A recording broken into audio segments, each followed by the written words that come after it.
I do think I'm going to limit it to 10 minutes tonight, but in case I go over just a little bit, I just think at the Socialism 2007 conference that the time should be split evenly between boys and girls. So,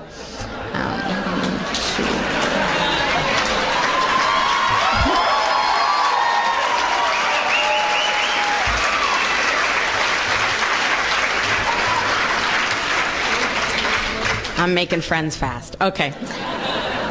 When I speak, it's always for my family, for both sides of my family, as you'll hear about, but in particular this evening, this is for one of my cousins who lived in Baghdad. He's 21 years old, and he's dying from brain cancer. And in my mind, I cannot rule out that this was not our use of depleted uranium that has contributed to this. I speak to you today on behalf of relatives on my mother's side, Ashkenazi Jews who fled their homeland of Austria during Hitler's Anschluss. It is for them that we say never again.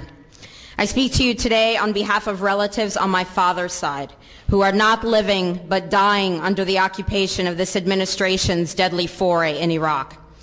From the lack of security, to the lack of basic supplies, to the lack of electricity, to the lack of potable water, to the lack of jobs, to the lack of reconstruction, to the lack of life, liberty, and the pursuit of happiness, they are much worse off now than before we invaded. Never again should apply to them too. That's right.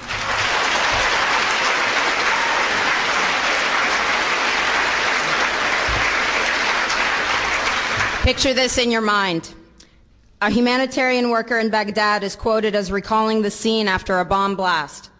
I saw a 4-year-old boy sitting beside his mother's body, which had been decapitated by the explosion. He was talking to her, asking her what had happened. There is no respite for Iraqis from the suffering inflicted by American weaponry and American racism. During the first Gulf War, destruction of Iraq's electrical grids incapacitated the medical system, what had been a first-class range of facilities known as the jewel of the Arab world. After January 1991, primary health care and preventative services ceased to exist, and with economic sanctions, there were critical shortages of food and life-saving drugs and equipment. Cholera became endemic in Iraq. Easily treatable diseases such as respiratory infections and diarrhea accounted for 70% of the deaths of children under 5 years old. This calamity was the tragic state of Iraqi society when the illegal shock and awe invasion came, and with it a vastly increased number of patients. With the dissolution of law and order after our invasion came the looting of Iraq's hospitals. Today, lack of security delays the delivery of supplies, and no money is being distributed from the U.S.-operated Ministry of Health. Fallujah. God help us for what we have done to the people of Fallujah. On March 31st, 2004, 4 American civilians lost their lives in Fallujah. They were civilians with military backgrounds. In the same way, a paramilitary death squad in El Salvador, responsible for the brutal rape, torture, and murder of 4 American nuns, was comprised of civilians. Though they had GPS systems from Blackwater, those systems were not working that day, and they became disoriented. But they should have known long before, when they were boarding a plane to Baghdad, that they were going the wrong way.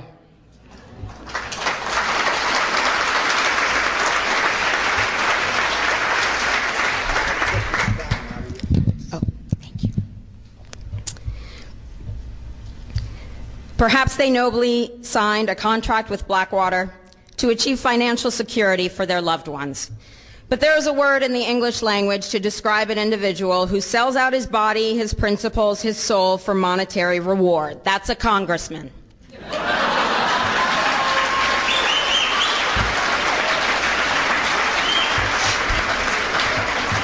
In the same way that Nazi soldiers fell victim to their system during the Warsaw Ghetto Uprising, these hired killers from Blackwater got justice served to them on a silver platter.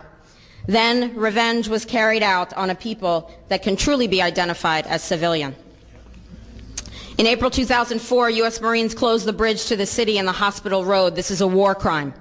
The U.S. military and its vehicles stood at the hospital entrance. This is a war crime. And snipers were positioned on rooftops targeting ambulances and the clinic doors. Between 600 and 800 civilians were killed in that siege, but that wasn't enough. In November 2004, the second major siege of Fallujah began.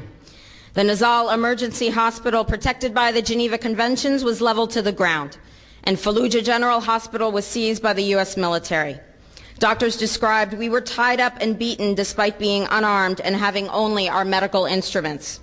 Burhan Fasa'a, a cameraman with the Lebanese Broadcasting Company, reported, "There were American snipers on top of the hospital, shooting everyone in sight." In addition, the U.S. military blocked the Iraqi Red Crescent from entering the city for 7 days. The result was a death toll of between 6,000 and 8,000 civilians. This means that the Iraqi death toll in November 2004 alone surpassed the invaders' death toll for all of Operation Enduring Freedom thus far. As we sit here tonight, death, destruction, and war crimes continue in this battered city. As of October 2006, due to the desperate conditions in Iraq of no security, high crime, and targeted assassinations, it is estimated that 18,000 of Iraq's 34,000 physicians have fled the country. 2,000 doctors and 164 nurses have been murdered, and another 250 kidnapped for high-priced ransoms. 68% of Iraqis lack access to safe drinking water. 81% are without proper sewerage. And the segments of the population who suffer the most whenever there is no law and order are women and children.